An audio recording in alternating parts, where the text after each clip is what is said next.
خبر ایران وایي له افغانستان سره د ښو اړیکو غوښتونکي یو. نور حال در سره په ویډیو کې وګورئ او ډیوه کلیک چینل در سره سبسکرایب کړئ. په سلامونو مهرکلی کوم. ایران وایي له افغانستان سره د ښو اړیکو غوښتونکي دي.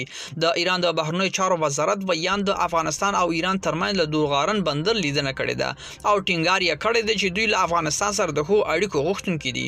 په خبره دی وروستیو کې له افغانستان سره پر مرزي سیمو کې لا ډیر سوداګریز او بندریز تاسیسات جوړ کړي دي چې د دواړو لورو ترمنځ د ښو اړیکو پراختیا په معنا ده. نو موري همدا راز د اوبو په اړه هم ویل چې او خبري ورکړه چې په وروستیو کې دواړو لورو لخوا یو پلاوی اوبو په مسله کار کوي او تمه ده چې افغان لوري د ایران حقابه ورکړي.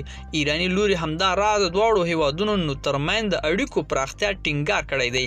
ملګرو دا زموږ چمتو شوی ویډیو کستا سو دی ویډیو په اړه کوم نظر پیشنهاد لري موږ سره په کومنټونو کې شریک کړئ او د خپل ویډیوګان لپاره لمون سره پات شي. تر بیا خې چاره.